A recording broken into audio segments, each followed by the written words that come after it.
So, apparently, we pronounced some things incorrectly last week. Me too? I mean, I always mispronounce things. Even Ellie mispronounced some things? Wow. I can't say with 100% certainty, but I think so. Because I think I primed us to pronounce things incorrectly, and then we just kept making the mistake. Any guesses what the things we mispronounced were? Nevada. It wasn't what I thought. Loop. Yes, it was loop. It's actually Rocker. loop. No, Loop? the answer is Nevada. Because I said Nevada. Oh, do thank that. God. It was an American word. Yes! This Actually, isn't it's sunny Spanish Spain, Matthew. Wait, is that America. What is the correct way? I've heard it both Nevada. ways. Nevada. However, Nevada. the Spanish word is Nevada. I'm told. I don't actually speak Spanish. Yes, but it's the same type of argument that happens when I argue that football was the common game played by the peasant class of any country, and therefore football as a name for American football is just as valid as soccer. But if you tell that to a European, they get very angry. Hooliganism, even. I mean, you went to high school, Grant. Would you say that the jocks were the peasant class of the high school ecosystem? Well, Because I would not. However, they may not, in the feudal system, they may not have owned land, and so they may have played their games on foot. I'll grant you that. Oh. Every time I mispronounce something in American, which is often, the answer is always like, it's always like, I don't know, parachute. I don't fucking know how to say it. Parachute. What are you That's talking my about? favorite. What is happening? I was on a roller coaster of emotion there. For a minute. Well, Ellie used to, on her stream, play a game where she would jump out of planes and need a parachute. And she would be like, it's time, where's my parachute? And I was like, Right. how many pairs of chutes do you need, Ellie? Yeah, that's fair. But I You also have a like... lot of you've historically had some trouble with the CHSH sound. Yeah. they're so hard though, and I think, but also like I say asthma. I was like, oh no, I have asthma, and then it's like, no, Ellie, it's asthma. We're in America with like asthma, and I'm You like, really okay. got to lean on that New Jersey A, Yeah. the land. Asthma. So it's Nevada. Any beautiful vowel sound, just smash it. Yeah. Smash and flatten it to the ground. Yeah. I like it my way though, but I realize it's the wrong way. So, Regrets. I think you should do it however you want. Yeah. But then again, too few to mention. Yeah. Just think to yourself, how would Frank Sinatra pronounce this word? Which ironically would be the Jersey A. Nevada. Frank Sinatra. All right, my name is Eleanor It is. Sinatra. So is it Sinatra? Wait, what? No. No, How deep does this go? it's a conspiracy. It's Dean Martine. Well, the long and short of it is Nevada.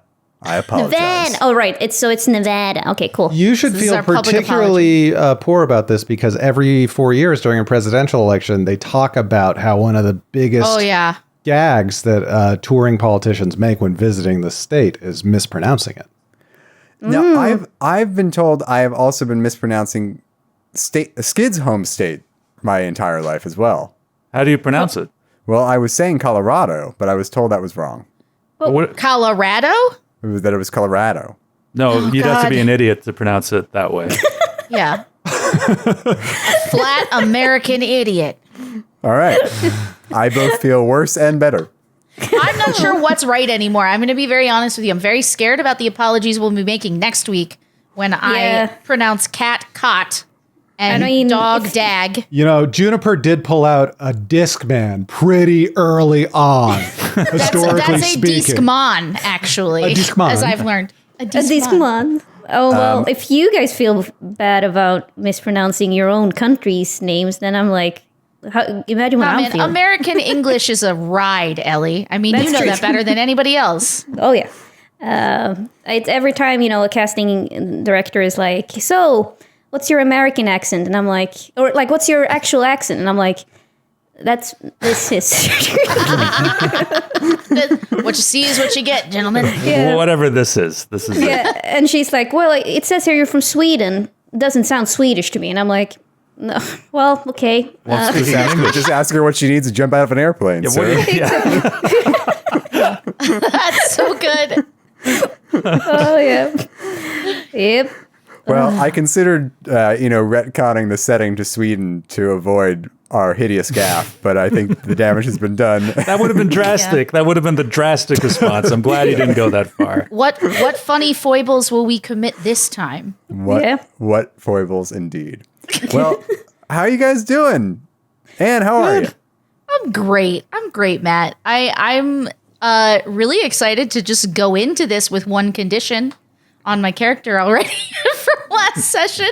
I will do this just playthrough start with at a one deficit. condition. That's what I thought you were saying, and I was like, name it. We're there. Yeah. Yeah, we're there. We're negotiating. This is I've been like listening to all sorts of 80s music in preparation. I've been thinking about just how bizarre it is to be between 10 and 15 years old, and what the differences between 10 years old versus being 15, and like what 15-year-olds I knew when I was 10 and what did I think of them, etc. Like things like that. I've been thinking about a lot this week. I don't think I knew a single 15-year-old when I was 10. Well, yeah, I knew the ones that I knew were like older brothers. So I know we talked about Ellie's Apple days as they do in Days is an so apple commonly thing. in Sweden. The Mischief Apple Club. days. Yeah. Yeah. When I was an only child, and I had a friend, Eleanor. I know, shocking. Spelled differently though. Wait, was it me? No, weird okay, no. Okay. American way. No, so she had a brother who was about either 4 or 5 years older than me. And I remember there was this kid on the I almost said on the yard, which sounds like we were in prison. But at recess, when we would be out on the playground and stuff, who like would at one point he like threw a Tonka truck at me. At another point, he just straight up bit me. It was a hard life for me at that age, and I was 15-year-old? No, this one was my age, but he was criminal. big. He was like the 15. My friend's brother. I'm not doing a great job with this whole storytelling thing, but yeah. So basically, there was a kid in my class who was bullying me. He was my age, but he was a lot bigger than me, and he had been doing it for years. And I had mentioned it when I was having dinner with Eleanor and her brother Tomlin and her parents. And the next time, it was as if like a great shadow appeared over me. I was like being abused. And I looked behind me. It was like the Imperial Star Destroyer going over my head as this big 15-year-old kid was like, "You get away from her. That's my sister's friend." Wow. And I was like, what is this feeling inside? Protection, safety. Like I was just like ready to launch into song. I was so happy to have that kind of support. But that's really the only time, I think, the only person in my life that was that much older than me that I like hung around with. Yeah. That's interesting. Yeah, I had the opposite experience of older kids. Like there was no protection there. I mean, in the way that anyway. But it was No, Ellie. But what I meant is, the fuck? It's been 10 minutes or 2 minutes. No, anyway. What I meant is, I felt like I was on my own, and I had 3 older siblings, and it was more like, "Hey guys, I'm afraid that I will be beaten if I go to school tomorrow." And they're like, "Ellie, we have other issues. We have They homework." just hung you out there on a limb. It's Ellie, we're a little busy up? right now, but if you could schedule an appointment with us, exactly. we can talk about this another time. And sorry, Ellie, is that your real accent? Yeah, what do you sound like in real life? Is that Wait, so one of the things we like started talking about, we were like, no, save it for the pod. Like, what was your social cast in high school? Like, what was that for everybody? High school, middle school? And I have guesses for all of you. Yeah. Well, why don't you tell us your guesses? Yeah, I wanna hear Because the I'm guesses. curious what But your don't be. impressions are. You can't be offended. Like We this will is a be safe space. offended. No No matter one what hates you me more than say, me, we will Eleanor. be You can't offended. get under here. We reserve the right to remain offended. Yeah. No matter what you say, we're going to find We're offense. going to So be you might offended. as well just say it. Yeah. I mean, the only one I had like theories, like confirmed theories on, and then I was Grant. Because I've seen pictures of Grant, and he still is, but like was a hottie in high school and college, and so I'm assuming it started early. So I think he was yeah, I think you were probably popular, and I think I didn't think that neither Matthew or Anne was like unpopular, but then you said you were, so that's why I thought that. And Skid, you're the chameleon. I actually don't know if you were like everything about you is such a nerd, but I don't know if that's like How could you find offense at that? I take it back. I don't Ellie, know. stop I don't know what I was cyberbullying thinking. Skid. no, but I think you're cool. So I don't know if that was like, I mean, cool in a way that a nerd can be cool. Wow. Like you're not How deep is this hole, Ellie? Are you? How far in there are you? Okay. Oh no, I'm gonna hide behind my cup. No, I'll take it. I don't really understand it, but I'll take it. So, where did you land, Skid? What were you back then? I don't know. I would kind of bounce around a little bit. I was mostly a nerd, but then, like I was talking about our cool friend Chris, who joined us, and then that allowed me kind of an in to the cool kids. So I had a little bit of that, and then I also love sports. So I was mostly nerd. Yeah. I believe all that. Did you guys speak with the opposite gender in school? Like because that's not a thing. Did we speak with them? Well, like in Europe, it's very rare to segregate boys and girls. But then I moved here and find out that like every other person is like, oh, I went to an all boys school, or I went to an all girls school, and I'm like, what? That sounds really dumb.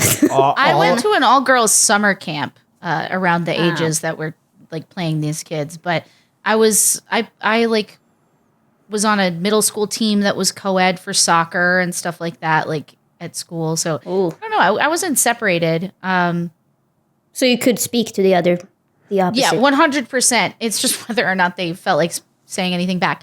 No, I think for me, like I was actually better friends with a lot of the guys, like at a certain age. And I only found out later that my dad told me that some teacher at my middle school was like, Anne knows how to flirt. But if that's what I was doing, I had no idea. Oh, That's a weird thing to say to a dad. Listen, it was, and he knows it, but yeah, it was, I don't know. I feel like there's like this bizarre, I don't know. I wasn't popular, but by the time I got to both the end of my 4 years in high school and the end of my middle school, like career or whatever, like I was accepted for being a weirdo, like because I just leaned into it much like now. I just leaned in it so hard that I was into it so hard that I was just an undeniable force of nature, and I think people just got tired of bullying me. did anyone? It was just extra work, and I clearly wasn't affected. So you wore them, you beat them down into submission with your person. War of attrition. Exactly. Well, while we're on the subject of the past, Grant, I think you had a little bit of a thing you wanted to do. I do. I assigned everyone homework, if you remember last week, and all of you graciously sent in photos. Matthew, would you like to start with any of your pupils in particular? Although I should point out that the teacher's childhood will also be on display this evening. Oh, I'm so excited. Should we start there or end there? Oh my God. Well, let's go in reverse alphabetical order Okay. and start with Mr. Skidmar. Okay. I will direct your attention to Roll20 if you guys want to take a gander. Oh, I can't wait. Right. We do that. Okay. I will be will- sure to delete these from Roll20 when we're done for privacy reasons, but for now, But for gaze now, we'll show upon them new to the works. entire internet. Here we go. There it is. Oh, see, it's super hard to place what you were. Yeah. What it is? It's like there's a lot of mysteries in this photo. But you were Skid, like I've tall. stood next to you before, but I've never known what a tall drink of water you were until I looked at this particular photograph. Those are two NBA players. Yeah. It's no joke, man. How tall are you? I'm 6'1". Okay, cool. Is that tall? That's tall, right? Ish. Yeah. Cool. Yeah, that was at the yes. Is did the socks help you jump and slam dunk? Was that part of the deal? That was how that was the regulation. That was regulation back then. You had to wear socks like that. I'm glad that you resisted the NBA player's short height. You have defiantly long shorts for the time period. Yeah, you know. How old would you say you are in this photo? I'm 15. This is at the Fat Lever Calvin Nat basketball camp in 1988. I'm sorry, what was the name of it? The two basketball players you see there on the right is Lafayette Fat Lever, and on the left is Calvin Nat. And Fat Lever still is. Oh yes, please. That's incredible. That's a name. No. I can't believe that is someone's name. The story is his name is Lafayette, and he had a younger brother who couldn't pronounce Lafayette. He called him Fat, and so the nickname stuck with him. Got it. Okay. But he's my favorite NBA player of all time, and I've always been a terrible athlete my entire life, but I got a wild hair to do this basketball camp, and I did. And man, they knew immediately. No matter how tall I was, everyone knew how much I sucked. Like without even seeing me play, like they knew I was picked last for everything, and I'm just like, man, how do they know? And it's like just a good camp. Well, on my first day of Rolando Blackman's camp in the Dallas area, I believe I went into a layup line, got like hit in the chest, and then just went off and cried for like 30 minutes. And then I think on that note, let's look at Grant. Yes. Oh, well, hello. Let me pull it up for everyone right now. I actually have a triptych up. As soon as I get it, here it comes. Here it comes. Oh my goodness! Oh, look at that. The many faces of a young Grant Berger. Wow. Is that your mom? That is my mom. Look at that gorgeous 80s hair. I know. There's so much to love. The Glass Cannon Naish far and wide for her guest appearance at our Dallas live show. Oh, cool. It was a wild night. She's gorgeous, Grant. She's a beautiful lady. She still is. Still is. Love you, Mary. AKA Mom. And then that's my grandfather, Papa, with me. And a dashing little wool piece. That you look like you are ready to meet the kids from A Christmas Story down the street. Yes.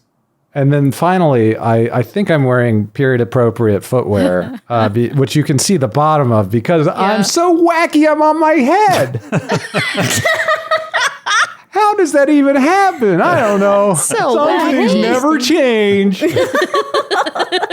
I'm crying on the inside. Oh, who is this? I have now switched. Well, we don't know because they're wearing a mask over their face. To hide their identity. To hide their identity and to protect the innocent. Nobody cared who I was before I put on the mask. The mask. Did you hear that, A? Did you hear that interesting bell? I did a perfect British accent at first. We meant mask. Ellie, I can't help but notice that you're wearing athletic shorts over your Batman costume. You know what? I was very particular with my outfits back then. So I think I was like, Mom, this is what I want to wear. And it's like, this is what Batman used to look like. Right, Skid? Yeah. I know nothing about Batman. That's Adam West era Batman. There he is. So there it is. And then you tucked the string in. I'm sorry, go again. You tucked the string in to the pants. Yeah. Wait, Ellie was born. Yeah, I was born a little later than Adam West. You were born 20 years after the Adam West show was on, most likely, right? Yeah. A little later. Well, they get shows later in Sweden. That was probably making its premiere around this. We get our premieres very late. Yeah, that's fair. I saw Trolls just premiered back. But anyway, it doesn't matter. Who made your mask? Do you remember? I never remember anything from that time period. That long ago. I like the narrative behind this photo to be that they actually teach Swedish children Stockholm syndrome at an early age, and this is the beginning of you being taken hostage. That's what that mask is. Incredible. Yeah. Well, next we have Ms. Anne Richmond. It's true. That's me. Oh, look at this cool customer. What a cool kid. Yeah, that is 100% an outfit my mother made me wear. Oh, yeah. I'm not saying it's bad. Like, I recognize from an outside eye its purported cuteness factor. I get that. I believe in this photo, I am at it might have been a Passover, but it was definitely a dinner party at my aunt and uncle's house in Chicago. And my mom just loved to dress me up like a doll. And there was a time, there came a time much later in my life where I rebelled against such prison-like bullshit. But this was definitely strongly in the period where my mother was making all of my style choices. And I think looking back on it, I can certainly appreciate them. But like, can we talk about like, what are these patches and why do they have like vinyl strips hanging off of them? I've been trying to figure that out ever since you sent the photo. Are they paw prints? Are they like I think it's a Holstein cow pop-up book situation. Yeah, like they're paw prints, but then there's like those two like colorful things on the front. Like, where did this come? Like, what Oshkosh bagosh hell did this crawl out of? Is what I want to know. But yeah, this was not the only outfit like this that was had. Oh my God. And can you please stop? Can you hold me and stop, Matthew? Hold me closer, tiny. Do you still have the bowl they gave you that haircut with? That actually, it wasn't a bowl cut. It was the barber cut my hair so it could more easily be swept into a part, which for a number of years of my life, if you didn't put it in the part, it was just a diagonal. It was a diagonal. A diagonal line. Oh God, I think my uterus just took a leap. Jesus. Well, we won't dwell so here, but cute. this is also reveals my early obsession with the Wizard of Oz. I see. Okay. So was this your With the choice? Scarecrow so much. Did you choose the Scarecrow above all others you could have costumed as? I believe my mother decided that would be the easiest between the Cowardly Lion, the Tin Man, and the Scarecrow. The Scarecrow was the easiest to achieve. There's a lot of face paint involved and fur involved in the others. Here you just patch it up and straw. Yeah. Stuff your Just kid like- with straw and send him out the door and you're good. Is it from the same day? Because it looks like you're wearing the same flannel shirt underneath in both photos. I don't know. I called my Before and mother. after. That's the deep lore, Grant. I guess Wow. we should talk about why we engaged in this shameless attention grabbing activity, and that's because these are all photos from the 1980s, What? and we are playing Tales from the Loop, role playing in the 80s that never was. Roll title screen. Yeah, 20 minutes into the show. how's that for a so segue? excited. Yeah. So I'm how'd you so guys? excited. We got basically last session. We got into some character creation. How'd you guys feel about it? What'd you think? How'd it It was go? awesome. It was great. I think it was so much fun to do it on air. Like it felt so organic and so cool. And like we discovered a bunch of things as we were doing it about like it felt like a very collaborative effort as well. So I love that. I love that so much. And but I'm also unbelievably excited to put it into action. And I love the idea that you also have scenes that you're like, what would your mundane things your character would do right now? I love that stuff because sometimes in other games you're put into like an adventure immediately of like, you know, so this thing happened and it's super, super big and brutal and all that stuff. Whereas this time it can just be like, hey, what's up, Dad? I know you still hate me, you know. Just checking in. Still hate me? Cool. Cool. Yeah. What do the rest of you think? How mechanically, how'd you feel about it? I like how simple it is. I like how kind of like Ellie was saying, it forces you to think about yourself in relation to other characters, not just in relation to lore. Because I feel like, especially when you're doing a short arc or one shots, it's like hard to get that like deep feeling of knowing your party, you know, like you get after a while of playing with people and, you know, more traditionally styled, you know, fantasy role-playing game or something like that. And I like that this sort of helps you jump into the deep end together.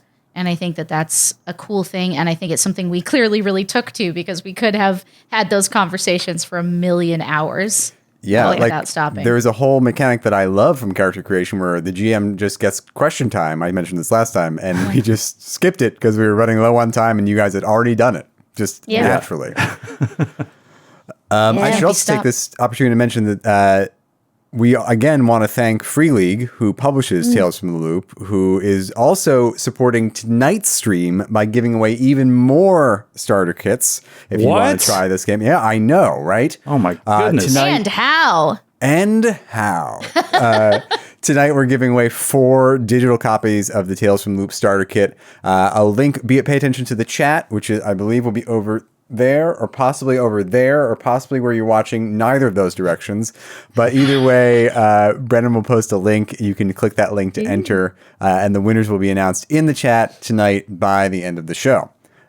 So get in while you still can. Matthew, this is a Grant from the control room. Yes. Separate entity from Grant playing this game. There was no direction you were pointing because you weren't on screen. Okay. Oh, you Well- look like such a jerk now. Yeah, bully.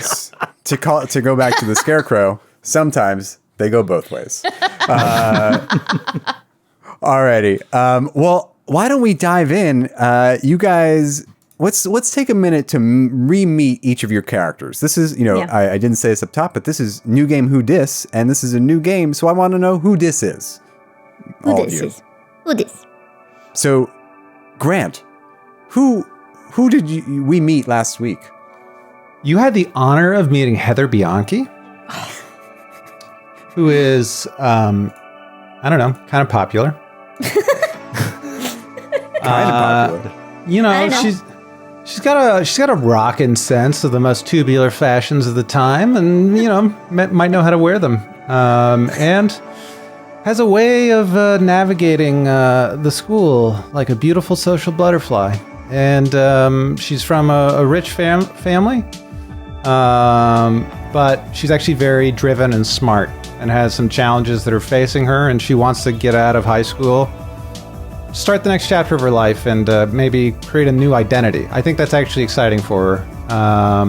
And I think the person she has the most connection with is Pete, who Skid's playing. What a because segue. she was a cheerleader, and Pete may do something cheerleader adjacent. Love And it. let's meet Pete. Pete? Hey, I'm Pete Huntsacker. I'm playing Pete Huntsacker, star athlete.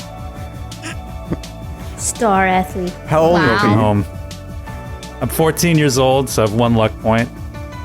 And I'm I love shooting free throws. I love practicing crossover dribbles.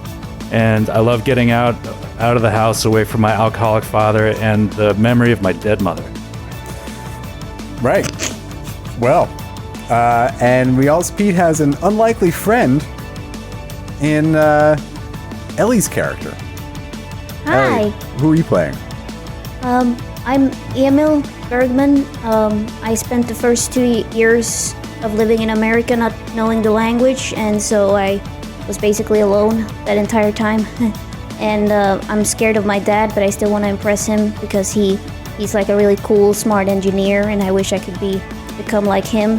But then Pete, he spoke to me one day because we have some shared interests, and he's been ever since he started talking to me, I feel like my life has become a little bit better because I've been really sad since my mom died of breast cancer, and I have a cool a cool camera that I do photography with. A Swedish-made camera. Yeah, a Hasselblad 2000. If you wanna check it out later, if you want. No pressure, of course. No pressure. Right, Pete? I was reflecting to Skid last night how we kind of just shoehorned a 10-year-old into To our his lives. freshman year in high school. Yeah. But it was like before recording the other night, you were pointing out the parallels with this situation in the movie Lucas. Yeah. Which I haven't seen in forever, but it was like, yeah, that's exactly it. You're Corey the Haim Charlie Sheen to and his- Charlie Sheen. Yeah. What's up, Grant? We should just also point out, this is just in my noggin, a Hasselblad, I'm sorry I don't say it as well as you do, Ellie, Their specialty was medium format cameras, primarily used in advertising and large prints. So this is a very expensive camera that this little kid is taking around. It's a gorgeous camera. It's one that I would love to own myself. So Grant is like jealous of this 10-year-old. Oh yeah, me too. People probably always trying to want to take it from you too, I would imagine. This little 10-year-old kid with a super expensive camera. Yeah, I have a nightmare for him that if someone once like pushes him and it breaks or something. Oh yeah.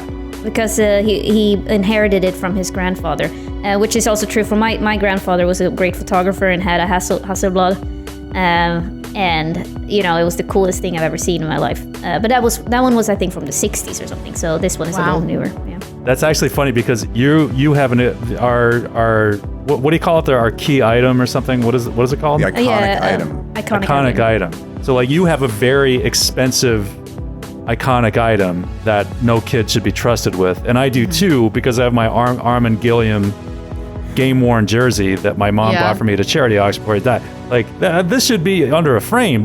No kid should be out wearing it every day. But both you and I have these items that are too good for us. The world is a little bit upside down right now for you four, and so that brings us to the last of the four of this unlikely quartet. Why did I say quartet? Quartet. And who are you playing? Hey, I'm playing Juniper Grace Leonard. I'm a rocker. I guess that's what other people think of me, sort of. But I like music. I like writing music. And I won the talent show back in the day. And that sort of put a wedge between me and Heather, I guess. But, you know, she's going to do whatever she wants to do. And whoever she wants to be friends with now, I'm sure they will soon learn who she really is. But for me, I've got some bigger problems, I guess. Real problems that matter. Snap! My dad is, it's more that he isn't. He doesn't talk a lot. He's really busy at work at the Loot. He's a scientist. And lately he's been disappearing at night, walking around the neighborhood, sleepwalking, I guess. I don't really get it. I just feel like it was never that way when my mom was around. And, you know, after they split from each other and she went on tour with all these different artists across the country, it's just like he snapped. And I'm not sure if it's something that's going on at work or just something else, but it's freaking me out. And he's the only thing I have here, and he's not even there. So one day I'm going to get out of here. And I think it's my music that's going to do it. I think that's it. Go ahead, Greg. I just had a wonderful flashback. If you don't feel it, don't feel it. But I think that when we were friends, I used to call you Gracie because we shared our middle names with each other, and only the two of us do it. And you called me Gianna, which is my middle name. Heather. Oh my God, Gianna yes! Bianchi. I love it. I'm writing it down. Well, all four of you live in Boulder City, Nevada, which is the location of the American Loop, which is a particle accelerator run by the government, maybe? Swedish. Maybe? Anyway, when last we left you, we met each of you at a moment from your everyday lives. Heather was ducking away out of her cheerleading practice and narrowly avoiding some sort of confrontation with the principal. Pete was sneaking out of the house to practice a few free throws before dawn. Juniper, like she said, woke up this morning to find her father missing again, and she went out to find him and was searching all over town to see if she could figure out where he went, and she was not able to. And meanwhile, Elam had to confront his father about his poor math grades, and all was not really right in the Bergman household. But, you know, you're kids, you have to go to school, so you went to school on Monday, and you eventually all made your way to your homeroom, only to discover that one of your favorite teachers, and Heather's anchor, in fact, Mrs. Driver, didn't show up to work. And you all decided to sneak out of school to see what you could discover. And on your way out, you overheard the principal talking to the vice principal, and she said that Mrs. Driver apparently just up and walked out of her class on Friday with no explanation. and no one's heard from her since. So I ask you, what do you want to do?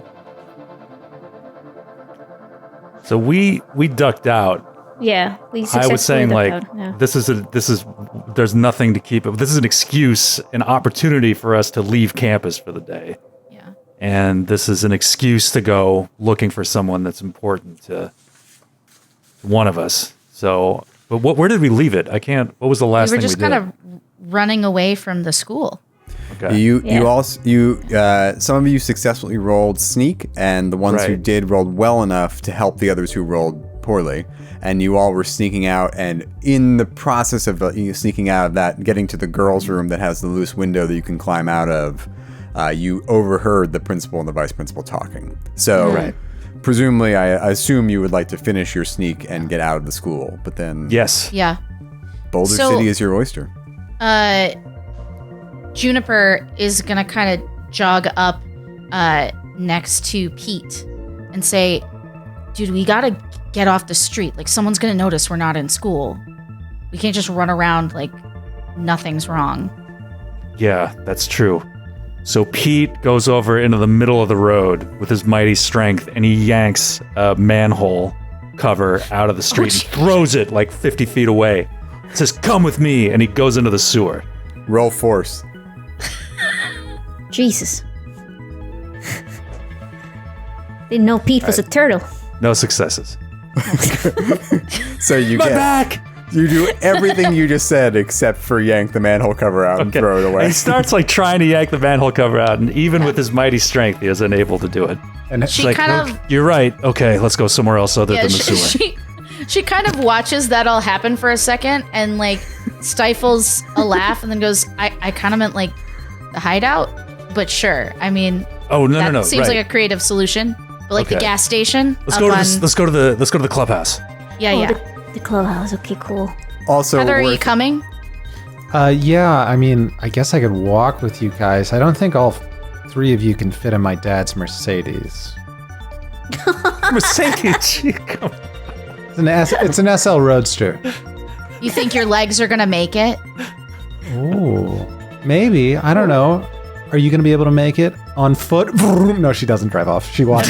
She runs her over in the street. Oh, God, and then backs up, and then. I'm sorry, I'm still learning how to drive a manual. so There's no adult with me. I don't know what I'm doing. Emil is like, well, sometimes when the car is too small, I get sit in the back in the truck or trunk. You could sit in my lap, kid. You don't have to like be in the trunk. Okay, cool. Cool. So Yeah, you're that gonna would be take- so nice. You're going to take Heather's dad's Mercedes to your hideout, which is an abandoned gas station somewhere on the outskirts It's called of town. keeping a low profile, Matthew. Yeah, God. All right. got Let's say this. you get there, you get to the hideout. What are you going to do? Mrs. Driver is missing. Do we? Mo- Go ahead. I was gonna say, do we know where she? So Emil was like, do we know where Mrs. Driver lives? I do.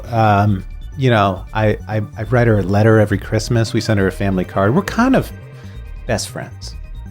Oh, really? Mm-hmm. That's so cool. Okay.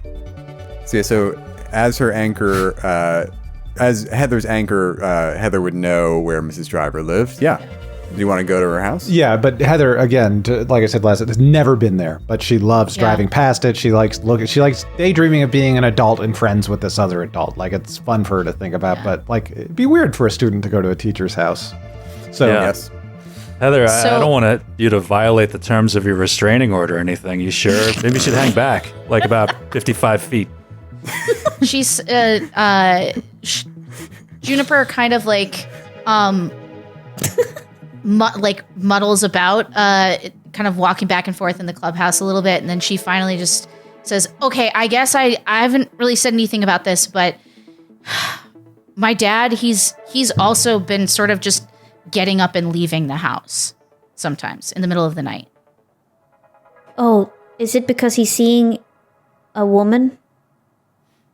I mean, I don't think so, because most times when it happens, like, I wake up, I've been sleeping down in the den, and like I'll like hear the door open, then I'll be able to like grab him and turn him around. But it's like when I walk up to him, he doesn't know that I'm there. And then when he wakes up, he's confused. He doesn't know what he's doing there. And this morning, I didn't realize, and I went after him, but I just couldn't find him. I just couldn't find him anywhere. So... So maybe he and Mrs. Driver, they're gone together. Sure. Maybe? I don't know. Maybe they took off for really circus. Yeah. It's the only explanation. I think clearly. I mean, Heather, is Mrs. we Driver could go to her married? house. Is she actually married, or is she? Oh yeah, is she currently married? Heather, roll contact. Ooh. Okay. Love okay, that for let's you, see Heather. how it works. So that will be a total of contacts heart-based? It's heart-based. So what, as in the Mutant Zero engine that this game uses, you take the relevant attribute, which in this case is heart, and you take the skill you're rolling, and the number of the attribute plus the number of the skill, you add those together and make a dice pool of d6s, and then you roll them all, and every 6 you roll is a success. That was 8d6 with 0 successes. It's crazy how that Killing works. it. It's like just, yeah. Guys, we're really good at role-playing. Grant, you assume, or Heather assumes that Mrs. Driver is married because you do call her Mrs. Driver, but you don't recall her actually mentioning a husband by name. Yeah. Weird. Can I try Sure.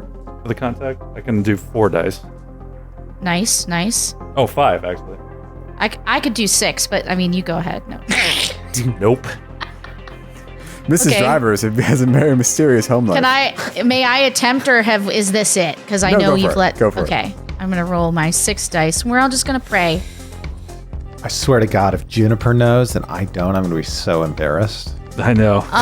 Well, how does 2 successes sound? Like a dagger to my heart, Juniper. All right. So, Juniper, maybe in talking with your anchor, Mr. Horn, the music teacher, Yeah, you know that Mrs. Driver is divorced. yeah. Mr. Horn is such a gossip. She says, well, I was helping Mr. Horn sort Christmas cards this year, and I noticed that no one else signed with her. And I asked why she was Mrs. Driver, and Mr. Horn said that she and her husband are separated, and yeah, so. Okay. All right. Maybe they did go to circus then. I mean, circus. What is circus? What is circus? It's only like the coolest hotel on the strip. Wait, why would they go to a hotel? Sometimes dads do that kind of stuff. They go away with women to hotel rooms. Yeah, that's what they mostly do. Yeah. What? It's very clear that for a while she doesn't really put it together, and she goes, no, no, he wouldn't do that. He's just not, well, I don't know, mate. I guess we could check the motel, but I think, Heather, do you know you've been to Mrs. Driver's house, does she leave it locked, unlocked? What's the sitch? Well, she has a cat, I think, and it likes to come in through the back door. So if worse comes to worse, I think we might be able to crawl in through the little animal door in the back. I think Emil might fit in just perfect and looks at him. I Juniper just slow looks over to Emil. Exactly. All 3 of them just looking at Emil, and it's like, oh no, not again. So you guys want to go to Mrs. Driver's house Yeah. Yes. and Yeah, let's go to her possibly house. Check out send the Emil situation. in through the doggy door.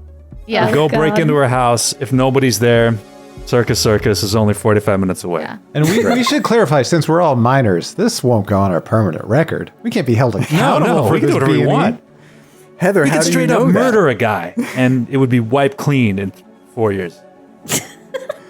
If All we right. find her, no one's going to be mad. They'll just be happy that we found her. Yeah. Exactly.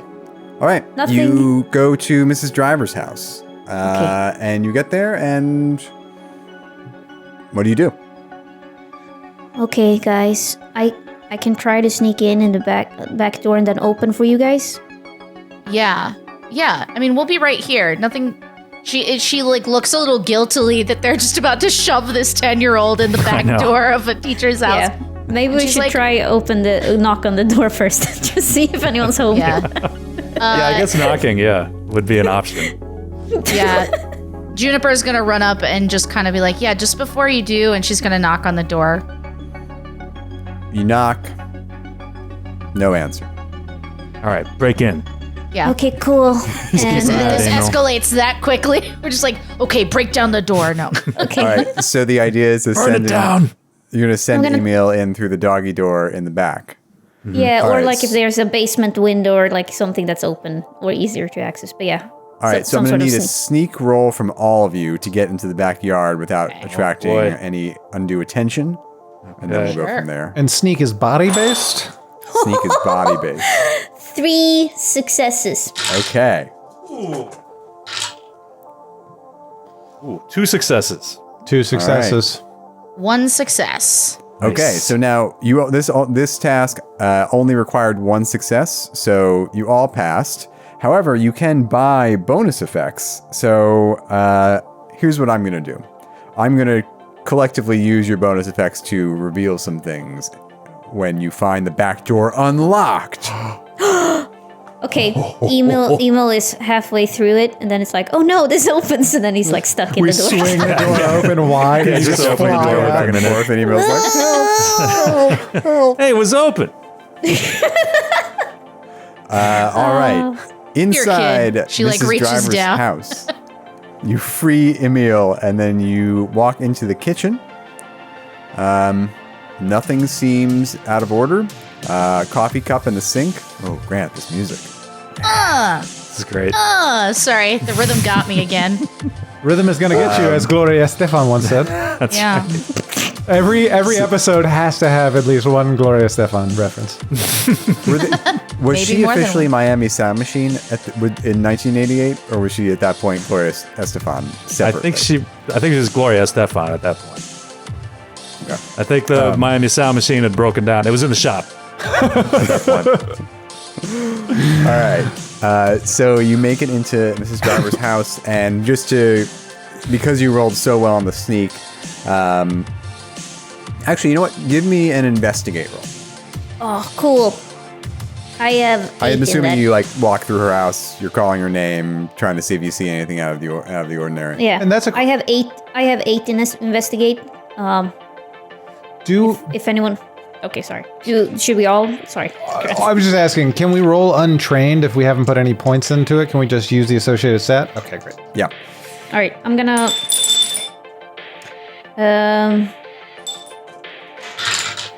One success. Is One one of you success. rolling dice in a glass of water? Yeah, like a porcelain vase. Ellie, you're... It was me. Sorry. It's ear shattering, actually. It was so horrible.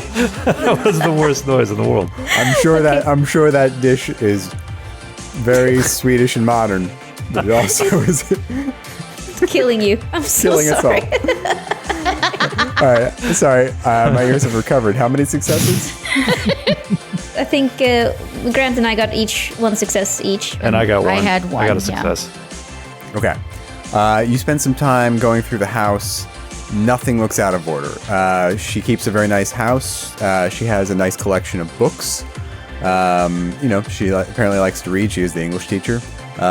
You find your latest papers on her desk the essays you wrote in class just on Friday. She hasn't finished reading them yet. Wait, but she walked out of the classroom on Friday. Yes. So we can tell that by that I'm token sorry. she's been here. I misspoke. Essays Okay. you wrote last Thursday. Okay, so then, okay, great. So she hasn't Point been of home. order. So Juniper is kind of like flipping through them and like hands them to the other folks. She goes, don't you feel like it just seems like she hasn't been here? Like she looks in the sink and sees like no The coffee dishes, cup, like yeah. nothing. Yeah, like it just feels like she was just raptured or something. I don't know. You do discover, flipping through those essays, Juniper, that you got an A- on your latest essay. Huh. You also discover that Heather got a B+. Oh. Oh, Inconceivable. So she goes and she knowingly hands Heather the A- paper.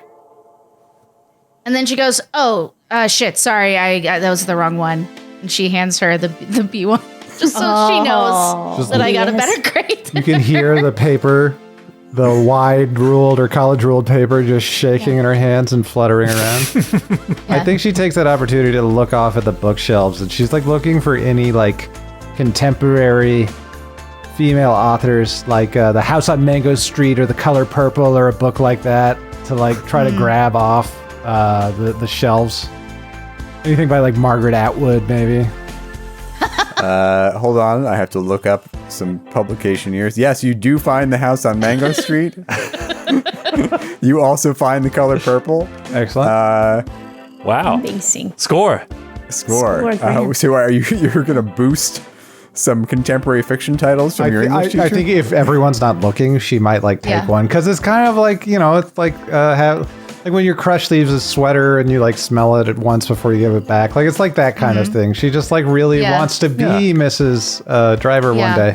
Yeah, like a trophy, like John Wayne Gacy would take. All right. Heather, It's not roll creepy at all. We look over, Heather's just smelling the spine of a book. Just getting in there.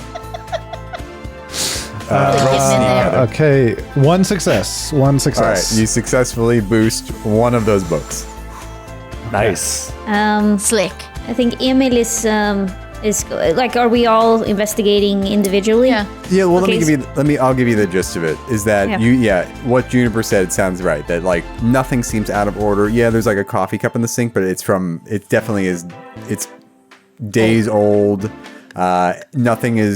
There's no sign of a struggle, no sign of forced entry. Her car is not in the garage. So it looks perfectly normal. Okay, and there's no phone book around. Mr. Emil wants to be very like Sherlock Holmes here, full on, and be like, he's 100% into the theory that she is with a lover. You mean like like a little black book? Yes. No, you Exactly. don't find that. She took it with her. No. You know that she did go to school on Friday, so and then she hasn't been seen since. Okay. She just up. Okay, cool. I mean, All right. And you look through the house and you're fairly confident that you're not seeing anything. You're not missing anything. so how do Right. we? We could try to follow in her footsteps, but that's gonna mean going back to the school and trying to see if anybody else like saw her after school. Could be. Have we checked her voice machine? Does she have any Great leftover idea. messages? Good idea. Yeah. Was that a thing in the 80s? Oh yeah. You had the little yeah. tapes and you had to turn them over, and it was crazy. Yeah. So you rewind her answering machine and you listen to her messages. She has a prescription ready at the pharmacy. She is, she has an appointment at her hair salon has been rescheduled, and one of her friends confirms a wine date for Friday evening. Does she? Oh, sorry, maybe. Emil. Please, no, go for it. Well, he's like, that's it. And he looks at Pete, winks at him. That's what it is. The wine Really? date. You think so? Well, what's the prescription for? The prescription's for allergy medicine. Okay. Oh. Oh, no. The date, by the way, That'll is do with it. her No. friend Karen. Okay. Well, there goes my theory. By the way, allergy medicine was much worse in the 80s. It was like Benadryl and that was it, and you were knocked out. Zyrtec is a miracle from on high. Zyrtec knocks me out. Well, then, This stream is clear. sponsored by Zyrtec. Claritin Clear. Wait, what? No. So the question would be, I guess, if my friend didn't show up for something we'd arranged, I'd look for her. And there's no message from this friend who said that they had a wine date that night saying, "Hey, you didn't show up. Are you okay?" Well, So why don't we can try and call find Karen? Maybe we Yeah. can call Karen and pose as And the report her to police. the manager. To the Rolodex. Yeah. No, we should call Karen. That would be cool. It would be fun to have one of you also pretend to be an adult. Hello, my name is Mr. Burns. What's your first name, Mr. Burns? I don't know. I don't know. Great plan, Bart. Yeah. I mean, Heather, you're probably going to be the best at impersonating her since you're like kind of obsessed with her. I don't really like this narrative, but I'd rather be living it than your life. So I'll make the call. Wow. Meow. Man, it's called the police because I just witnessed a murder. Clean up And on then aisle 5. Heather swiftly pulls Juniper under the basement, just like John Wayne Gacy. Yeah. Bye. Yeah, she goes, no, that's cool. I mean, yeah, sure. All right. Okay. So Your life is so much better than mine. you get the phone book out from the drawer underneath the phone, and you look up. You try to find Karen. So roll investigate. We should also point out to anyone younger in the audience that there was a yellow pages for businesses and a white pages for residential, and it only covered your town. And What's next? Blue pages? So, this is the most privileged thing I will ever say ever. But when I was young, I decided I wanted a horse and I was going to save up for one. And I remember my dad being like, well, if you want a horse, then you're going to have to do the research and call stables. So in the city of Chicago, I took out the white pages and began looking for stables in the city of Chicago where I could have my horse live. It was I never had.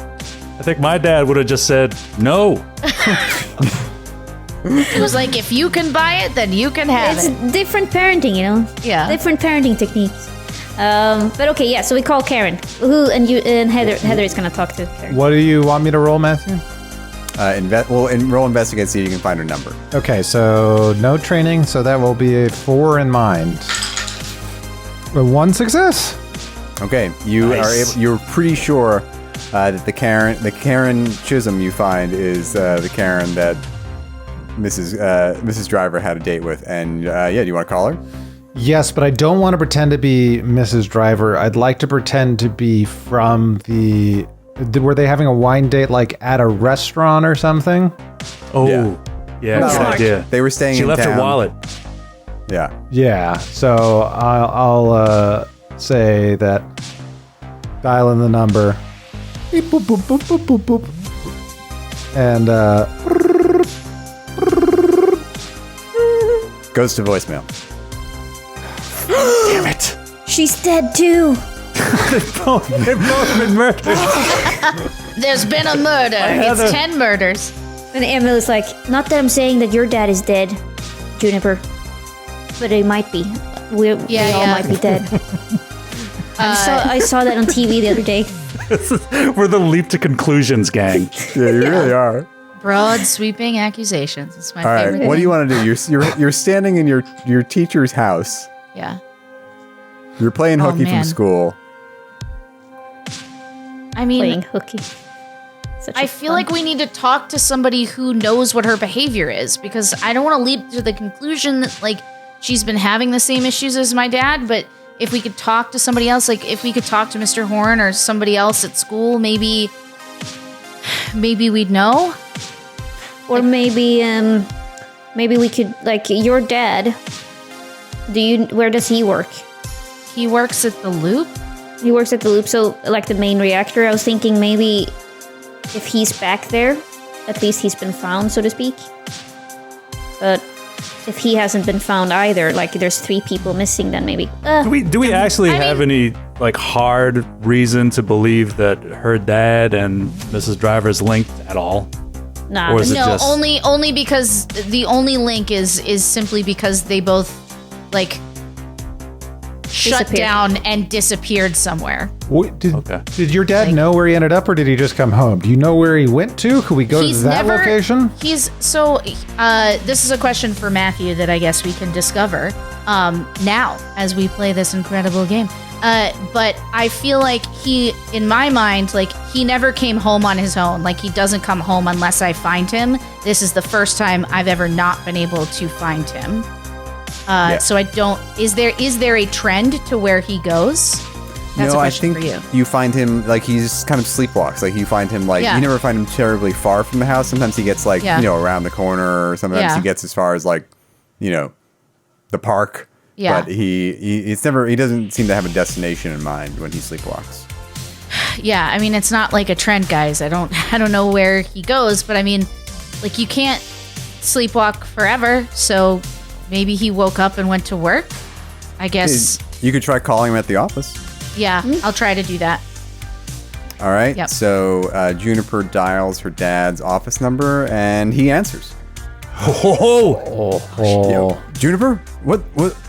Why are you calling me? I'm at work. Dad, you, like, totally ditched the house today. Like, I didn't find you this morning. What happened? I ditch the house. I leave the house every day to go to work, Juniper. I have a job. And I work. It's sorry. It's a really busy day over here today. Would you need You anything? don't remember waking up not in the house? I don't know. I got up. I put clothes on. I went to work. I'm at work.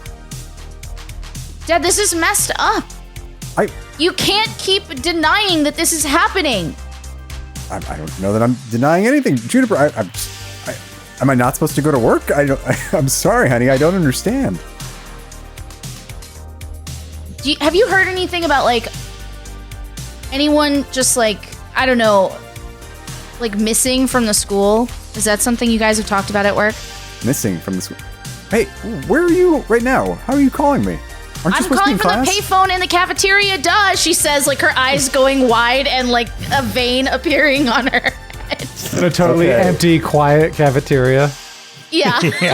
Very characteristic of a high school. Yeah, she looks and then she looks at Pete and then she points at the dishes and she makes some noise like. All right, Pete like grabs a dirty dish and throws it, smashes it on the kitchen floor. Oh shit! Okay. Things are going down, Dad. Wait, roll charm. Okay, I will. Let's see. For my charm, I've got so much charm. I've got 8. Let's see how spectacularly I can fail rolling 8d6. All right. So, at least one success? One success. That's enough. Yeah, he believes you. Yeah. He's like, all right, well, I got to go back to work, and you got to go back to class. Can we just? Yeah, you're right. I'll see you at home. I'll see you at home. Okay, bye. Okay, so he's fine. So maybe it's not a thing, she says as she hangs up the phone. So I think Heather's going to look for a lock of her hair to reduce the DC of greater scrying, which she's going to cast. She prepared the spell last night as she was praying to Desna.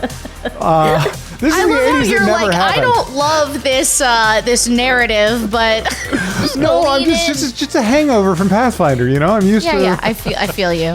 Do we about the town? Like, it's a relatively is it a big town or a small town? Like, would we know like, oh, this person adults tend to go to this pub and this person is a gossip and like things like or anything like that? Would we know?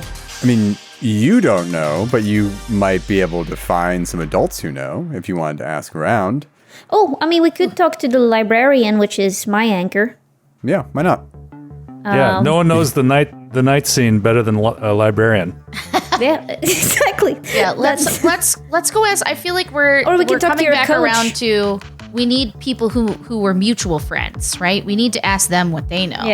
Yeah. So maybe the librarian, maybe the coach at school for Pete.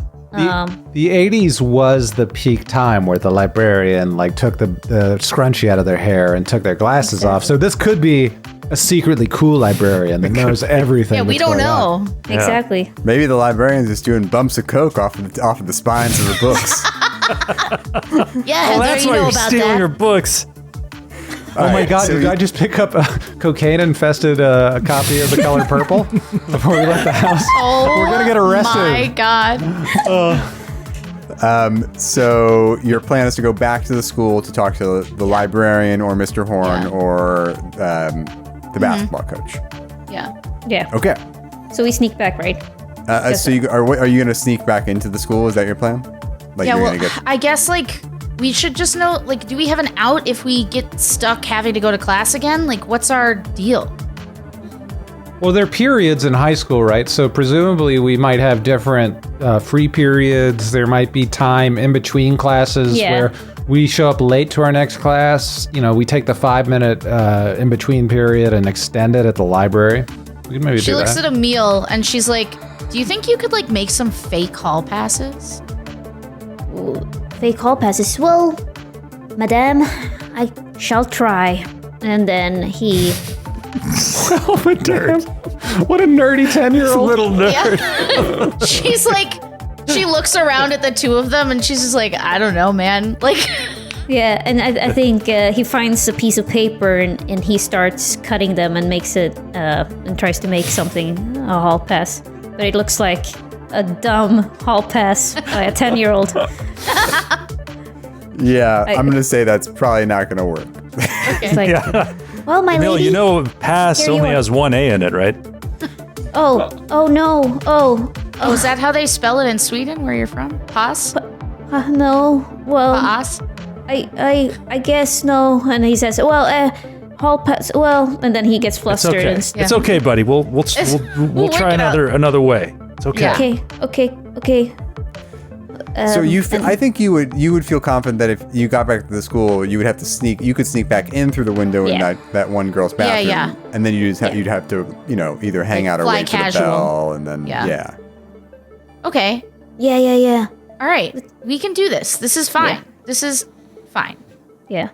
Do we All want to right. go to the librarian first or the coach first, or what would make sense for us?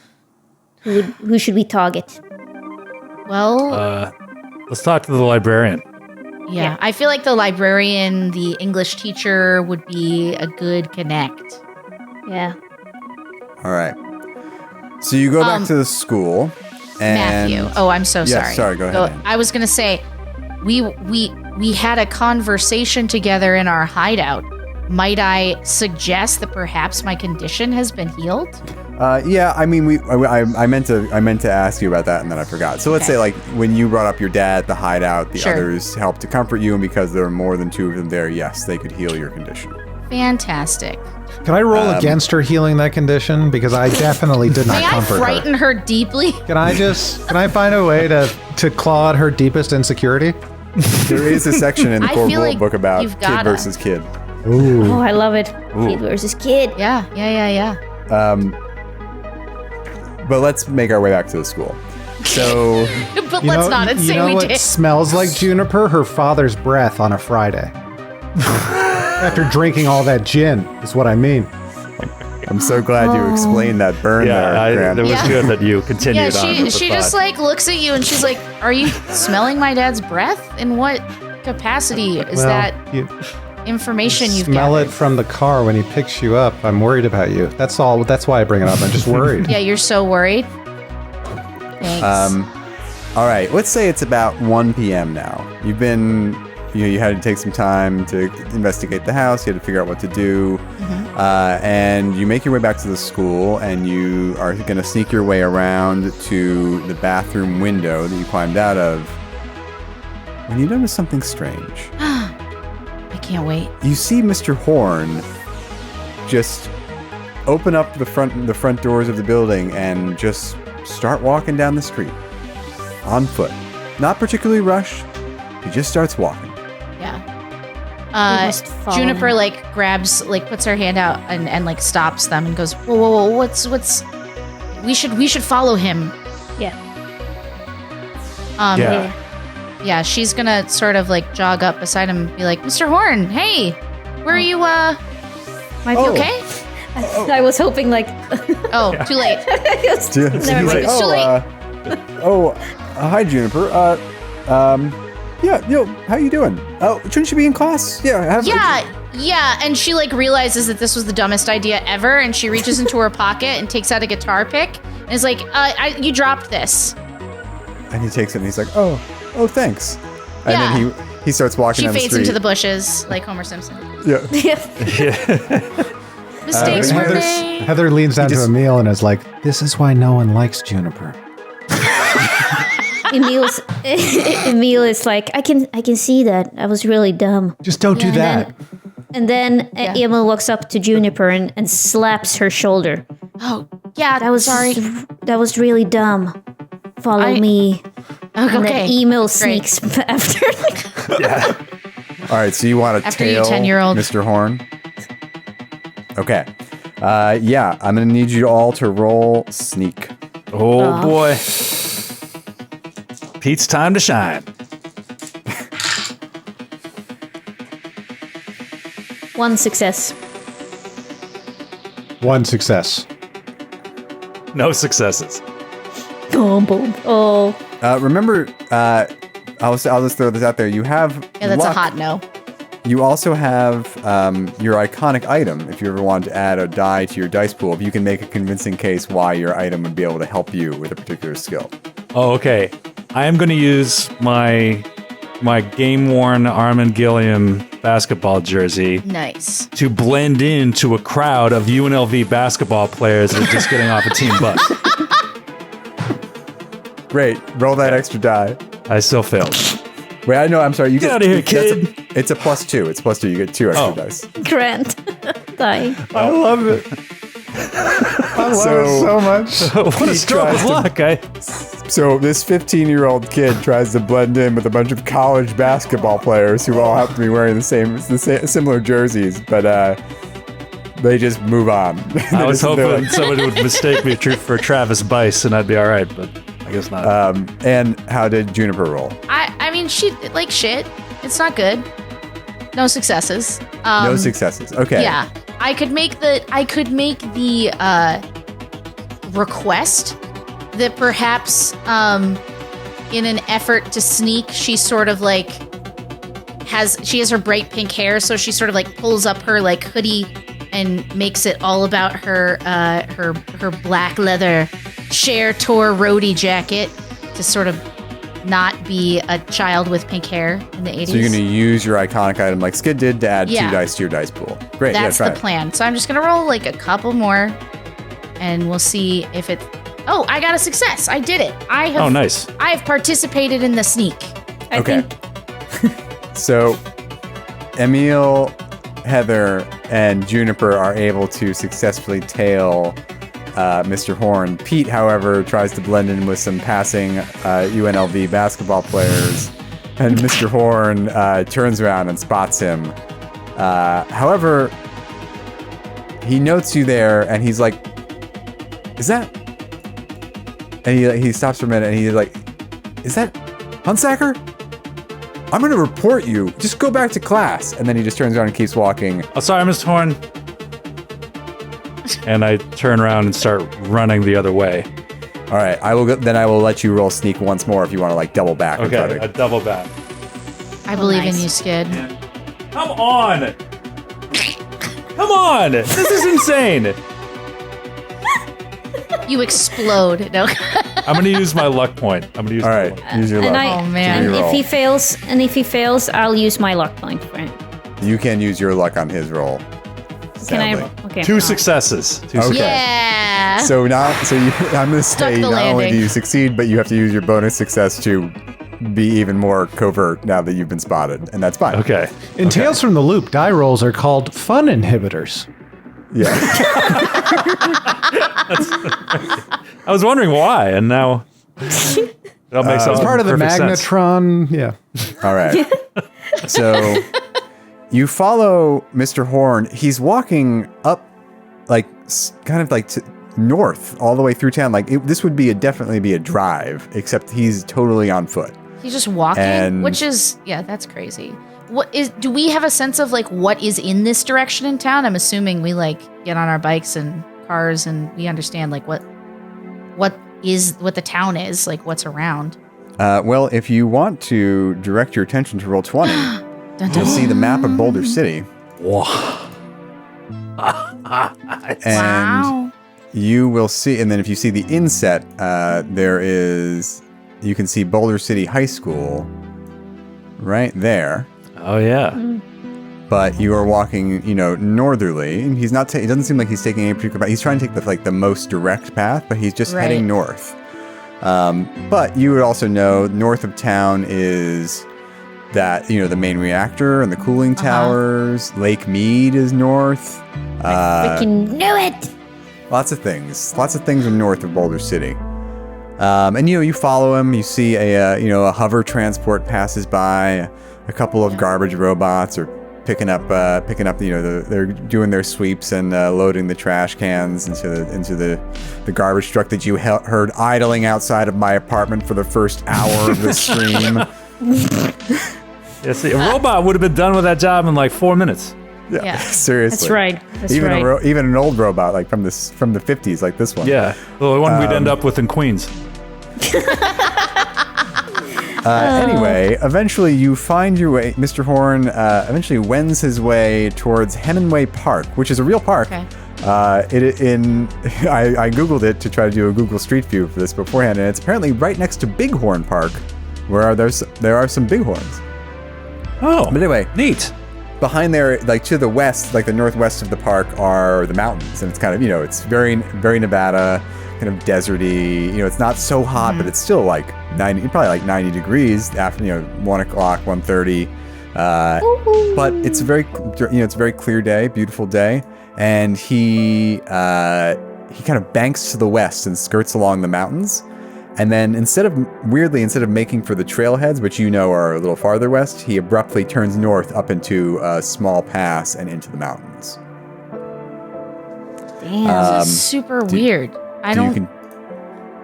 Do you continue to follow him? Yeah. Yeah. Okay. So you follow him up into the mountains, and it's not like a steep climb. Like you don't have to climb, but you have to work hard to do it. It's a pretty tough hike. But eventually you find your way into a kind of clearing in a little bit of a little mini valley, and you see a strange sight. In this clearing, you see about 20 people, adults, just kind of standing around, idling there, not really doing anything, but perfectly happy. Like they don't seem like anything's happening to them or anything's wrong. They're just standing there, and if you get a little closer, you notice at the center of them all is this strange, shiny metal cylinder on the ground, maybe 1 meter high and 2 meters wide. And You know what that means? Do we see Mrs. Driver? do you get a little closer? I mean, we should look for Mrs. Driver. Should we get closer? I think we're is there like a hill or a knoll of some sort that we could get on our bellies on? Yeah. Yeah, you can kind of like skirt along, one of the walls of yeah. the mountain and kind of We want to see around. who's over there. Here's what I'm truly worried about right now, Yeah, sure. and why I got so scared. Yeah. This could be really bad. Because Burning Man started in Nevada in 1986. And this could be... That's it. This could be... solved the mystery, Grant. psychedelic mind expanding... The true horror is that Burning Man is happening right here. Emil starts crying when he realizes that fact. Oh God, it's the Burning Man, guys. Yeah. She says, I'd rather watch them burn men Emil. than this. Amazing. Emil, couldn't you zoom in with your camera lens and see use a telescope? To see into the crowd? I was considering that. Yes, he'll do that. But it is a prime lens. Yeah. It's a prime lens, actually, a 55 millimeter. So I can get a little closer, but Juniper, this is not a telescope. But he'll do that. I'm aware it's not. You know what? Fine. I like Emil now. I like Emil now. She kind of just cool kid, looks at man. Pete and is like, why is he smarter than me? This is so frustrating. It's Emil. It's Emil, I know. All right, so Emil, roll investigate and use your bonus from your iconic item. Oh, cool. We put a zoom lens on a $6,000 camera. You see, Juniper, the reason Camera why humor. the reason why you don't want to put a zoom lens on a very expensive camera like this is because it makes the photographer very lazy. and perhaps that's something you're into, but I'm not into it. I like to find the picture and not cheat with the zoom. I love it. Anyway, Emil. I got 2 successes. Emil, don't make her feel bad. Just try to find Mrs. Oh, I'm Driver. sorry, I'm sorry, Juniper. I'm not used to talking to women. No, it's fine. I respect your art. I think it's cool. I don't know why you think that I think it's not. But live your life, man. Good job. Who do you see? Mischief Club has so many more riffs in it than I thought it would. I know, seriously. So much for that lovable man of misfits. We've got a terrible misogynist in the making. This isn't the Bloodhound Gang, man. What's this? All right, so yes, with 2 successes, you zoom, so you line up your very expensive Swedish-made camera, and you look through your prime lens, but you're able to see from where you are, like I said, there are about 20 adults. You do see Mrs. Driver among them. Mrs. Driver's there. She's just standing there, hanging out. She goes, You see, also- I'm smart. I'm going to use your second success to buy an effect for you, which I don't know if that's actually technically correct, but I want to give you more information. So, you see on the cylinder the letters capital A, lowercase r, capital A, N, capital N. Capital A. Say that again. I'll put it in the chat. Okay. Capital A is all I remember. Something with an R. Lowercase r, capital A-N. RN. RN. Our Ann? Guys, you shouldn't have. All right. What do you do? This is not how you spell Burning Man. Do you? Yeah, just rearrange the letters. No, does that mean anything to me as somebody who's like dad works at the Loop? Is it something I've ever heard about? Yeah, same. Roll comprehend. Sure. I'll do it too. Yeah, you should. You should definitely do it.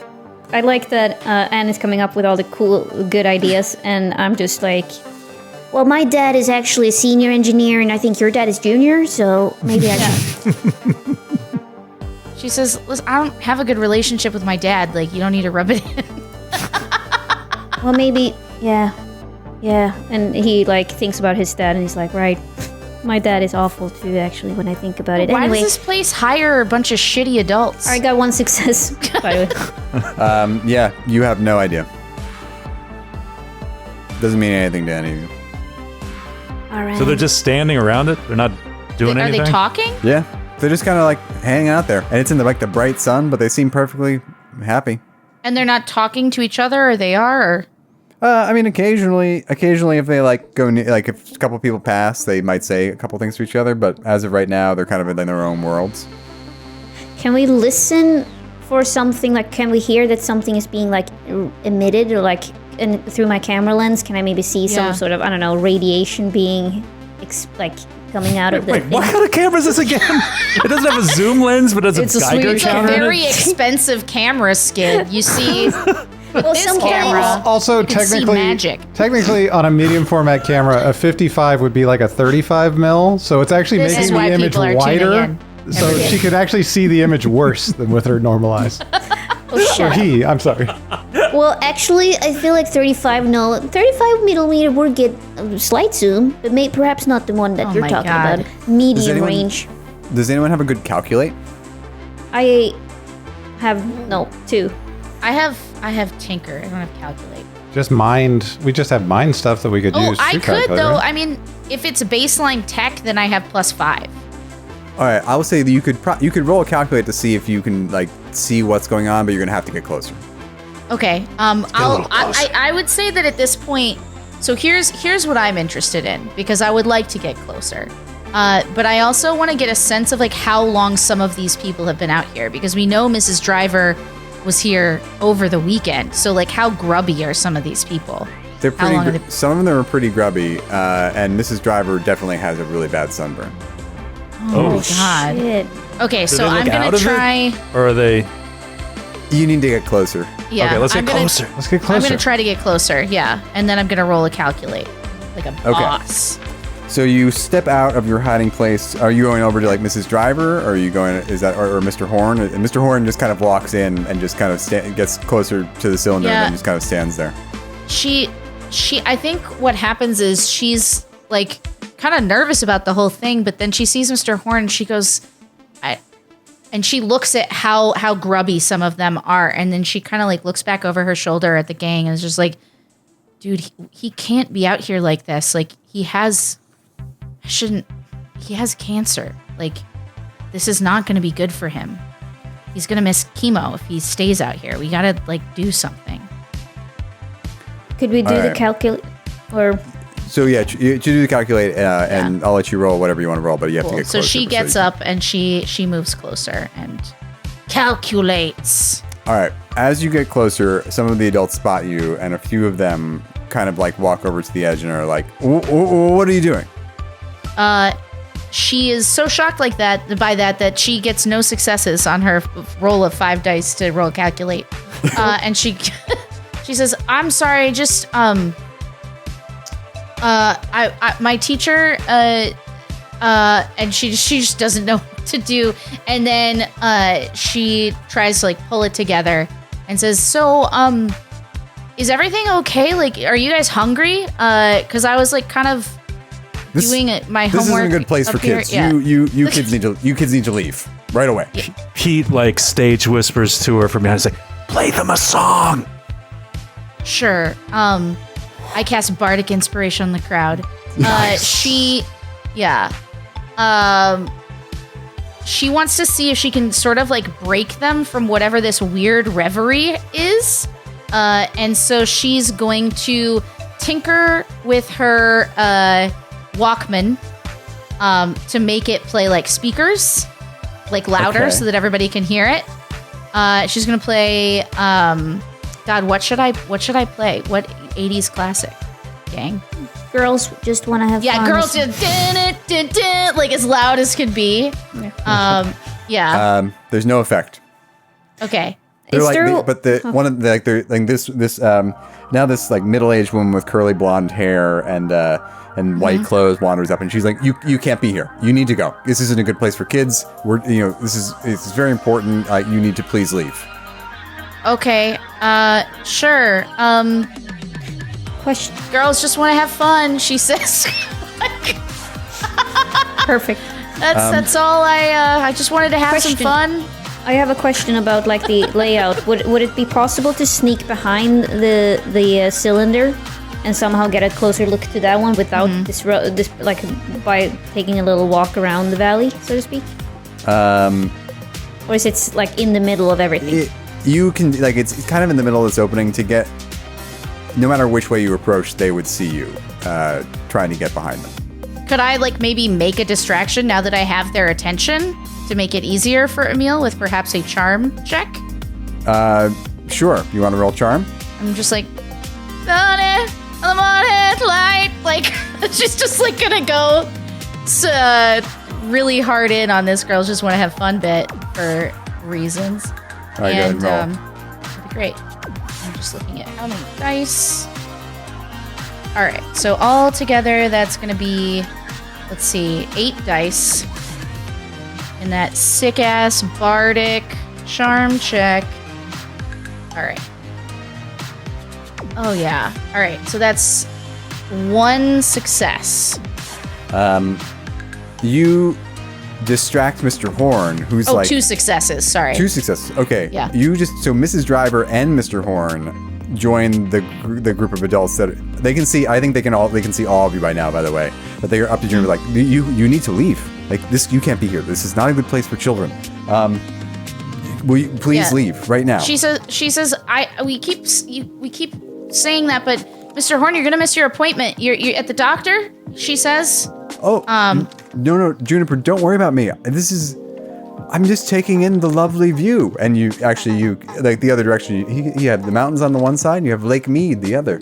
Yeah. In the distance. It is a nice view. We're just taking in the view. Sure. Fishy, but All okay. Right. The adults are looking like they want to move you out of here, all 4 of you. So I'm going to give you I'm gonna say we're gonna put ourselves in extended trouble, which is our first. So the way encounters work in Tales from the Loop is called extended trouble, and basically you each choose to do one thing, and you all decide. There's no initiative, so you all decide, and then based on what you choose is the order it happens. And so I'm gonna give you can each basically choose to use one skill, and you can describe for me what you're gonna do, and then the adults are gonna try to move you out. Like physically. Sure. Okay. Emil is gonna say, guys, meet you at the clubhouse. And then he's just gonna run. All right, so you're gonna roll move. One right. success. Well, just let me get through everybody. Okay. Pete, what are you gonna do? Pete is going to tackle Mr. Horn. Okay. So savagely Love it. violent. All right. Heather, what are you gonna do?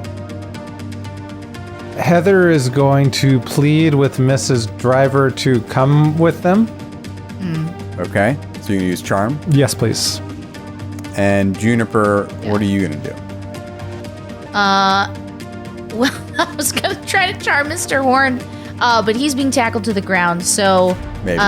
she is going to try. Man, where is that little cylinder in the ground? How far away is it? Probably about 50 feet now. But they're between you. They're between you and it. Yeah, that seems like a bad idea that I just had. So instead, she's going to use, I guess, move to try and like help, or maybe it would be force to try and help Pete, kind of like separate Mr. Horn out from the group and try to like pull him away from here. Okay. So it would be force. So Yeah. everyone go ahead and roll. And what order do you think this happens in? It sounds like what's going to happen is Heather will go first, then Pete and Juniper will go, and then Emil will go in reaction to what happens. Yeah, that sounds right. Okay. So everybody go ahead and roll, and then tell me what successes you get.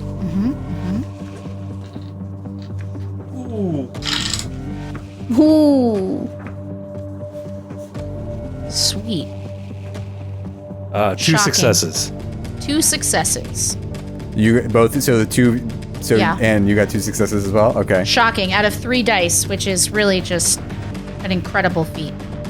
Heather, what'd you roll? As Meatloaf once said, 1 out of 8 ain't bad. 1 success. Okay. So you try to charm Mrs. Driver. Mrs. Driver is like, Heather, what are you doing here? I'm just considering building a country home out here. Isn't it lovely? And no effect. At that point, Pete comes flying out of nowhere and tackles poor cancer-ridden Mr. Horn to the ground. Only succeeding because of Juniper's help, who like maybe she like tries to like grab him but accidentally knocks him off balance, and then Pete comes flying out of nowhere and knocks him to the ground. And I think she tries to like pull him forward and be like, "You need to listen to me. I know I'm a kid." And then just from behind, just a wall of a child arrives. Grant, you are upset from your failure. Okay. No, that makes sense. Emil, how many successes did you roll? 1. Sorry. Okay. Then Emil turns tail and starts running. Yeah. So run, Emil! Run! The other adults Tell our at that story, point, Emil. they drop their placid exterior and they just seem like they're not even angry. They're just like almost animalistic. They're so aggressive. Oh. And the rest of them like Jesus. pile on top of you, Pete. And they just grab you roughly and they yank you up to standing and kind of just like throw you down down into the dirt and keep grabbing you and throwing you until you start to run away. You are injured. How's a basketball team going to win a game without Pete? I know. I don't know. That's a story for the future. And Juniper, they try to do the same to you. Yeah.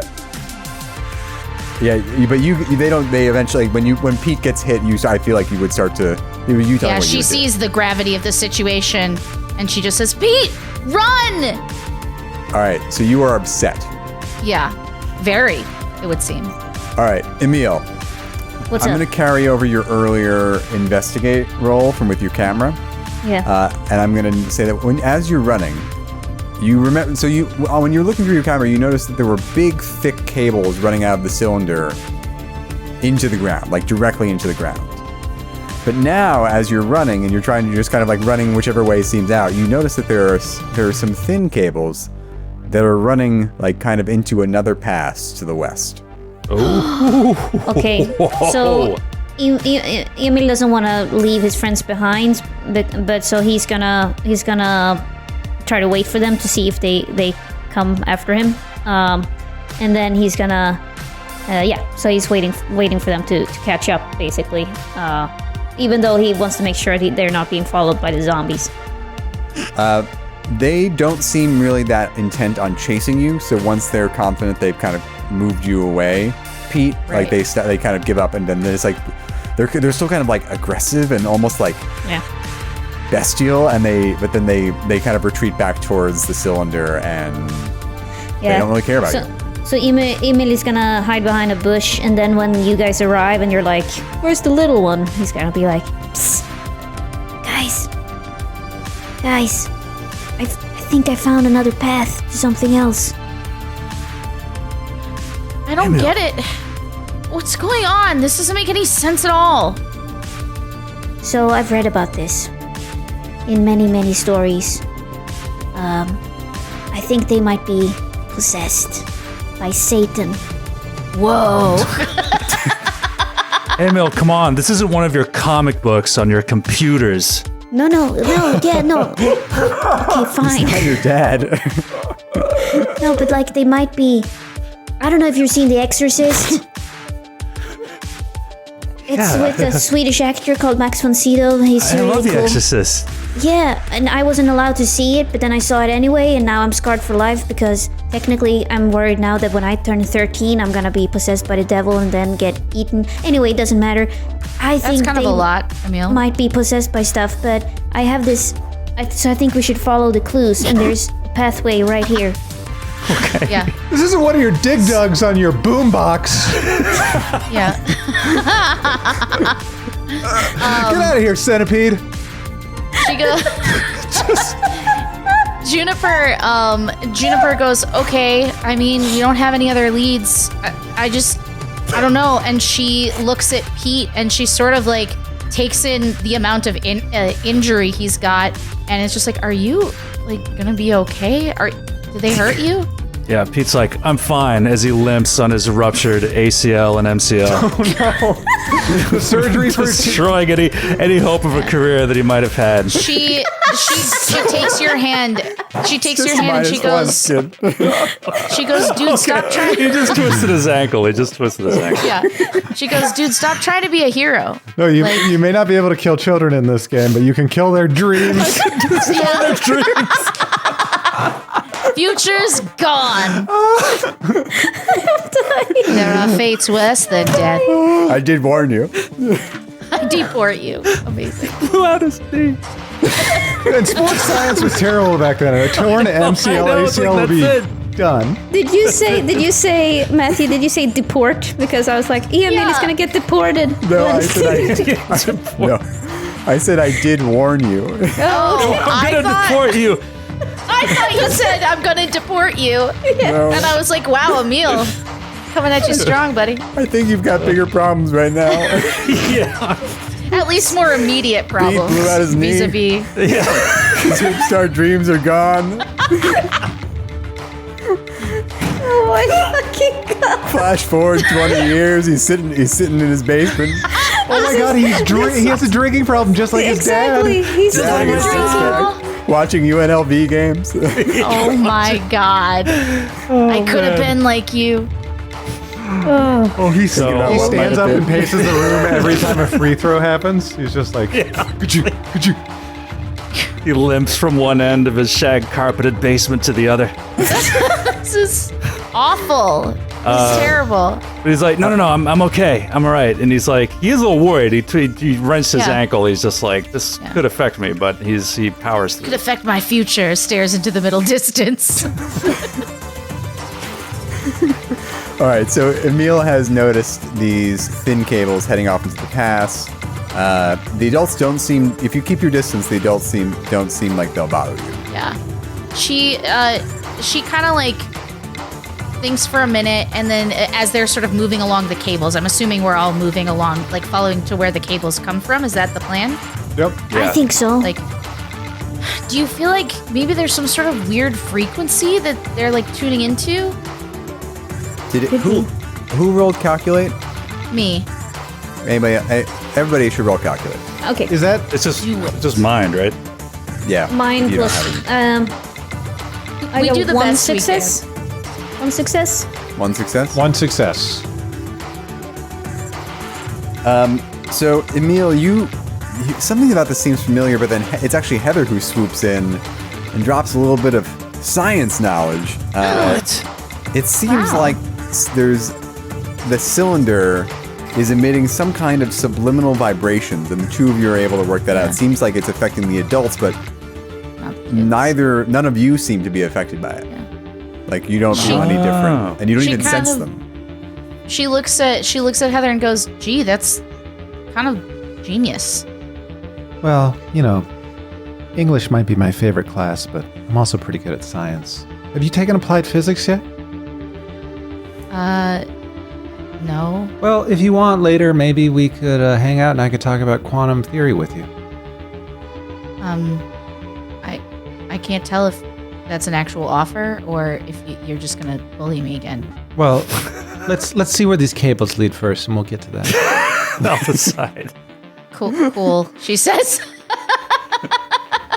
Cannot Okay. tell if friend or foe. Like, And Heather's hair just Emilia. blows beautifully in the Nevada wind. Yeah. Emil walks over to Juniper and whispers, "I don't think you should trust her yet. I think she's gonna pull down your pants on the dance floor at the next school disco." yeah. She flashes forward to her future where she is Carrie and the blood falls down upon her. And right after the blood falls on you, someone pantses you. Yeah, that's what happens in that movie, Ultimate right? humiliation. Just really doubles down.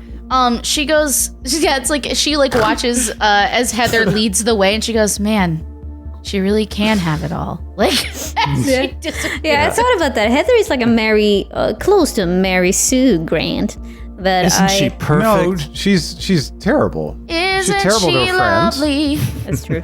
That's true. Isn't she terrible? Yeah, she's kind of mean. Yeah. She's very mean, but it's like, yeah. Emil doesn't understand, so he's like, "I think she's perfect," and looks at Heather, but then looks at Pete again, and he's confused. Ooh, all right. So as you move on, you notice the cables they should have been buried in the ground, and they are buried in the ground once you get away from the clearing. It was just like all the activity. It seemed like the adults were just kind of kicking up the dirt, and they got exposed, which is how you were able to spot them through your camera lens. But I'm gonna have you all roll and investigate. Okay. Roll investigate, so keep following the cable. Yes, my best one. I knew that this little fucker would be amazing. Can't do math, but he can That's investigate. Emil's class. One Lil. success. The little fucker, yeah. I got at least one success on that one. Damn. One success for Emil, and how many successes? One. One. Also. Heather? 0 from Heather. Okay. So Emil and Juniper work together to help you follow the cable, and it wends through, 100 yards, 200 yards, and then you come to this little kind of like crevice or crevasse in the mountain. Or crevasse, as the Americans. Crevasse. Not the crevasse. There's a photo, the one of the highway with the towers in the distance. Would you mind throwing that up for us? Will be my pleasure. What? And I'll see if I can throw it up for you on roll 20. Oh, you know what? I cut off the. I don't know. You can see the kind of the It's the side of it. highway to loop. But you notice this strange spherical object just kind of laying there in the center of the crevasse. This is you would all recognize this. This is an ecosphere. They're all kind of all around. No one really you guys don't really know what they do, but they seem to be like they all around town, and the adults just tell you to stay away from them and not to go near them. Do we have a sense of what they're for, though? They seem to be somehow connected to the work of the loop and to DART and DARPA, but you don't know, and they're such a function of your life that you don't even care. They're almost like power lines. Right. But that's not the only thing you see with your successful investigate rolls. You see what looks like a man dressed in loafers, khaki Slender pants, and a yellow rubber raincoat and rain hat, like the Gorton's fisherman. What? And he's just sitting on a little rock next to the ecosphere. What do you do? Wait, you said we're not supposed to get... We've been told not to get close to them? Your parents are like, don't play near the ecospheres. Don't touch the ecospheres. I tackle him. God damn it. Do you really? Pete. No. Okay. I shoot him in the face. Do you get closer? Yes. Yes. Yeah, Pete does, for sure. All right. Close enough to tackle? We'll tackle as Yes. warning? I want the option to tackle. Are you sneaking or are you just kind of walking up? I'm just walking up. I think I'm limping up. Okay. Uh-oh. So you walk up and the figure seems to hear you and stand, and you realize that's not a man. It's a robot. It's a robot. Grant, would you throw Isaac up on the screen for us? Isaac. No, Oh Isaac. my You god. don't my know his God. name yet, but oh shoot, I don't have Isaac. But his up. name Hold is on. Isaac? Wait. Nice. The garbage truck is found back, everybody. someone to love. He's a new robot for me. I can't see your name. Give me 1 second. I gotta throw it up on roll 20. But the robot stands there, and he's in his yellow Gorton's fisherman rubber jacket in this 100-degree heat. And hang on, that's PDF. Hold on. And somebody vamp while I find this damn image. This music is everything. Bring Yeah, me this synth. is really good. Bring Oh my it god, all. that is Okay, Grant exactly threw it up how in I the pictured chat. him. That is Isaac, and Isaac. Oh my god, he's perfect. He stands to block your path, and he says, "Would you be so kind as to leave this place immediately? This is for your own protection and the common good. Thank you. I do not wish to repeat this request." Emil is trying to motion Pete to come back. Yeah. Skids come in. She says she looks Isaac. at the robot and then looks at the rest of them and she's like, what are we gonna do? I feel like maybe if we could decommission, knock him over or something, maybe I could tinker with him and try to figure out what his last command was about. I hear you loud and clear, Juniper, and I tackle him. Yeah. It's fine. Before you do so, he says, "I can hear you. My auditory Oh. sensors are well tuned, and I Well- should warn you that if you come any closer, I shall have to use my electric shock grips Oh. with which to injure you. Okay. I do not wish to injure such small ones. It would cause me, as what you humans refer to as extreme mental anguish." Can Heather do an empathize check to learn anything about his intentions, or the fact he seems like he just said he related to human emotion? Is he feeling emotion? Does he seem like an intelligent entity? Is he just learning to love, Because or could we if speed that process along? If he is intelligent, Juniper just suggested that we tear someone's brain open and dig around in it because she's a monster. She's a real monster. Yes. That's I me, am I'm the a sentient BBEG, being, Grant. and your suggestion is offensive to me. Well, But yes, we'll empathize. Okay, here we go.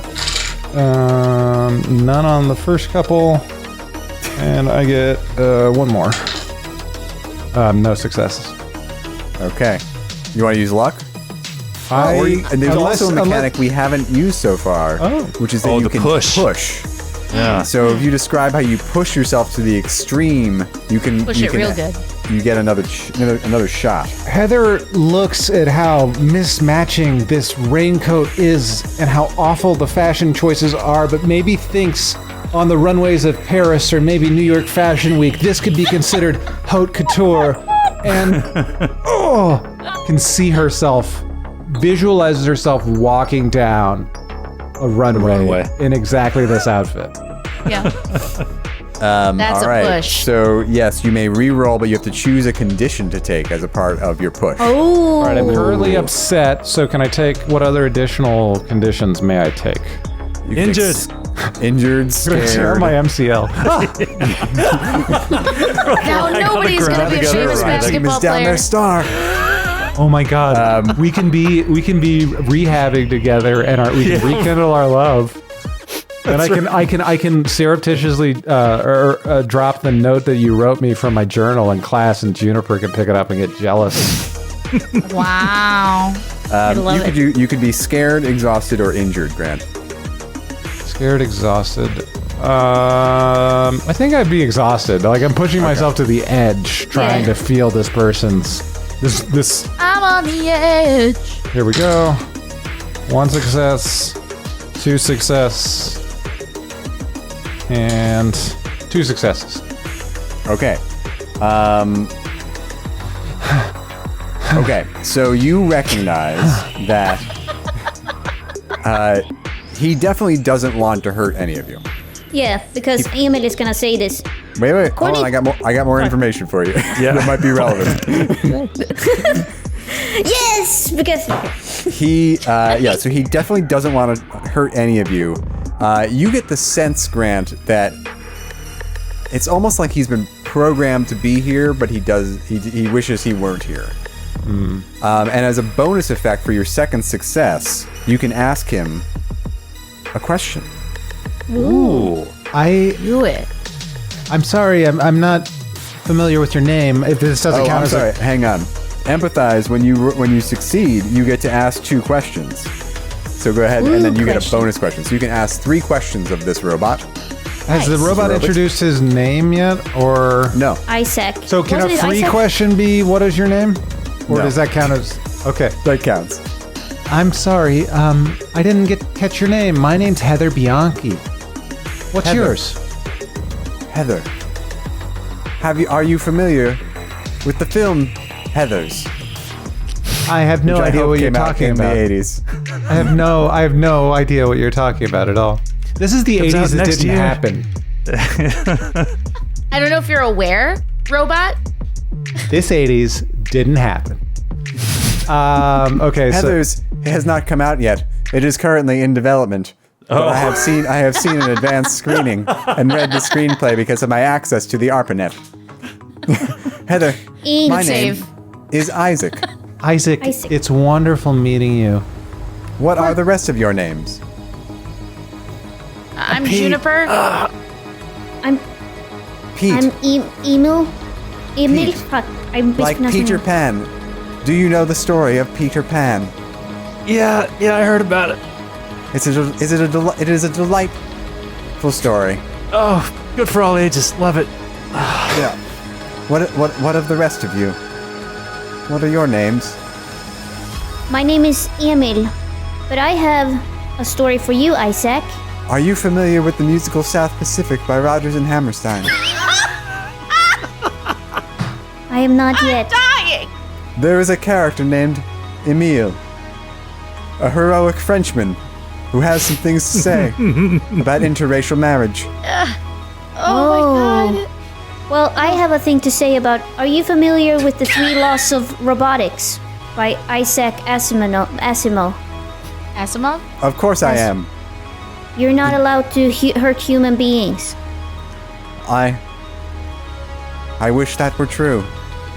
I have been programmed to protect this area, and if necessary, I will use my electric shocker grips to do so. Though as I explained earlier, it will cause me severe mental anguish. Guys, he's not a real robot. And you, leather-clad one, what is your name? I be Sir Juniper Leonard. No. She says, I'm Juniper Leonard. Juniper. Like the berries. Yeah. I do not have a fictional reference for someone named Juniper. Yeah, no, I'm kind of my own thing, so This that's causes fine. me mental anguish. Oh, I'm sorry. So Wait, I guess Heather still so gets you're 2 more questions. protecting the thing? Yeah, so Oh, yeah. he says that, but Heather, Yeah. you get 2 more questions. Sorry, I want to Heather, make sure yeah, you honor please. that. What are you protecting? I have a feeling it's affecting some adults nearby. I'm trying to lead the answer to be like that, explaining why that would be. Affecting adults somewhere nearby. What do you mean?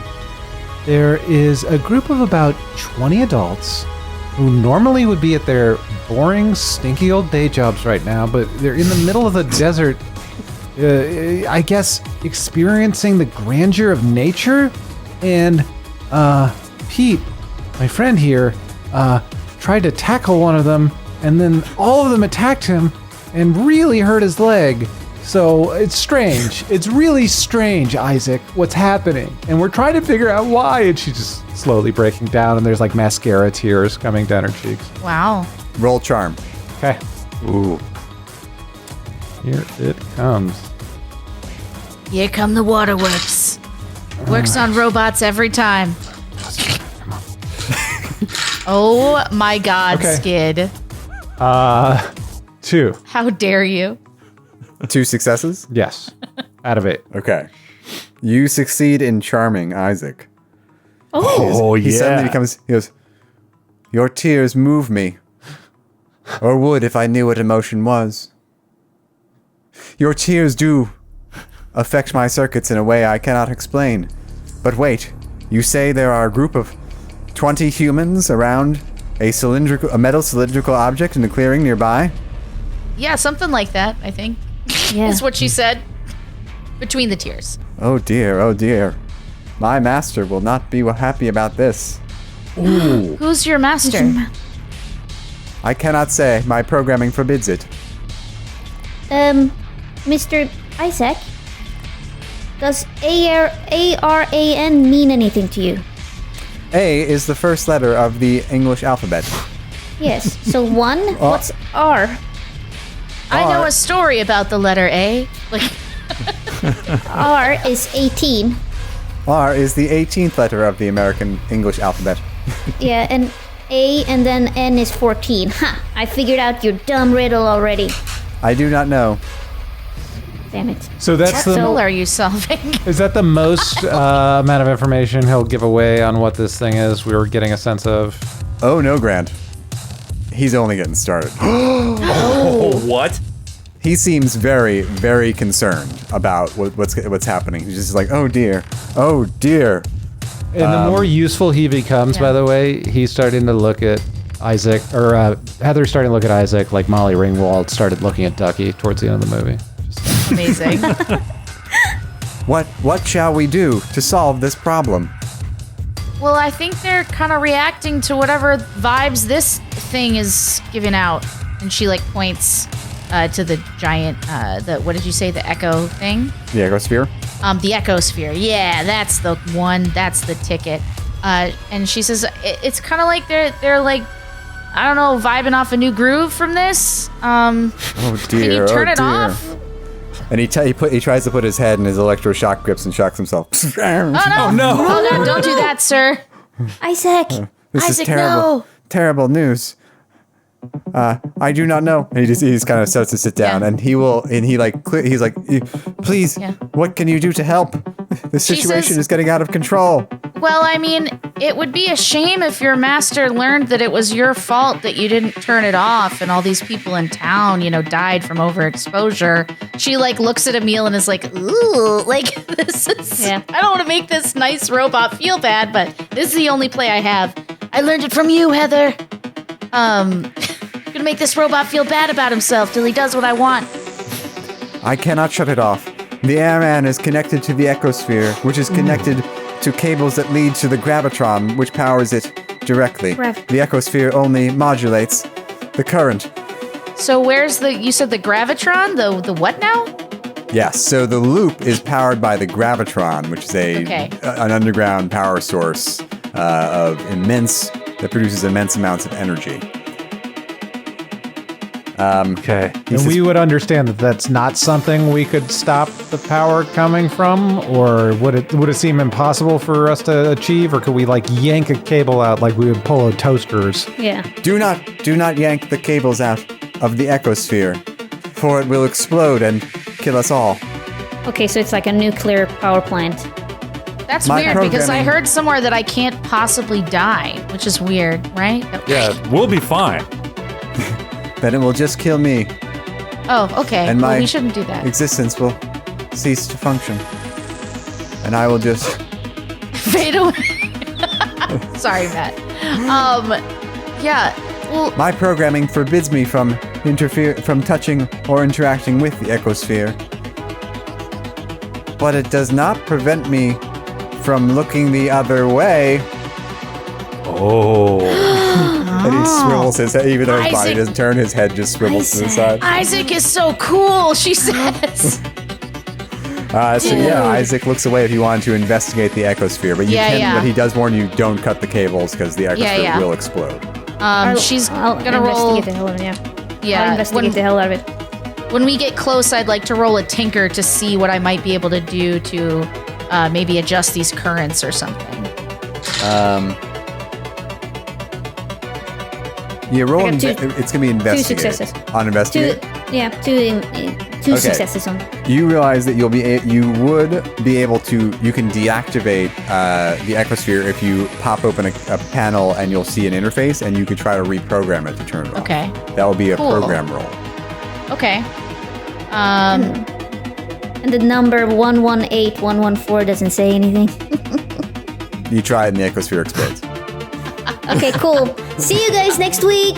Emil, what's your program skill? None. Okay, I've got a program 5. Nice. Oh, so Pete limps up. Are you going to try to program this to try to turn it off? Guys, this is just like my Amiga. And ooh, 1 success. Nice, nice. You are able to turn off the sphere. Okay. Can I It powers roll? down. However, it's like as Isaac said, it does not power the Aaron or the but it does modulate the current. Okay. Yes, Grant. Just very quickly, the fact that Skid brought up Amiga was the OS that the New Tech video toaster software was based off of. It released in 1990, and it's what I learned all my video stuff on. Way back interesting. in like 2000. Yeah. That was a heck of a platform, the Amiga. Yeah. It's great. Yeah. Even I know of the Amiga. Yeah. All right. Isaac will also reveal to you through the questioning and the charm roll. I'm just going to give this to you. He can't give you any more information about where this is being connected to the gravitron or how. But he does tell you that he does give you the information that probably the best way to locate where it's connected is the relevant service engineer for this ecosphere. Okay. So, with Ellie's second is? success on her investigate, she noticed a name and a service number, a service ID tag, that of Mike Warren. Mike Warren. Warren. Elizabeth Warren's father. I nailed it. It all connects. From the dusty cannot trails leave of this. Oklahoma to the wide expanse of Nevada. Okay, cool. I cannot leave this space. I am to sit in the hot sun baking in this rubber jacket until my master tells me I can go. How long That have you seems like been a here? raw gig, man. How long have you been here? It is not my favorite gig. I have been here for almost a week. A week. Can I take a picture of you? Yes, I think that would be allowed. And he poses. Oh. And he does so with his super sick camera. Yeah. without a zoom. Would you take a picture of me doing the robot dance? Yeah, and he does. Emil starts, and then Emil starts pretending to take pictures because he's like, all right, this is getting dumb and weird. But then he's like, I'll come over. I can tell you aren't taking pictures. I do not hear the sound of the shutter. My auditory sensors are excellent. Okay, sorry. Our friendship is over. No, Isaac. No. I'll come over with the pictures when I've developed them. I have more in common with your Hasselblad than you. The machinery in your hands. You do not deserve it. Wow. It's wasted. And Juniper's like, come on, man, just take a couple pictures of him doing the dance. He was really good at it. Don't be a dick. Juniper, I've already taken a bunch of pictures. You know how much film costs? No, it is all right. I mean, no. I am old. I shall wear the bottoms of my trousers rolled. I mean, have you thought about, like, why you wear clothes, Isaac, at all?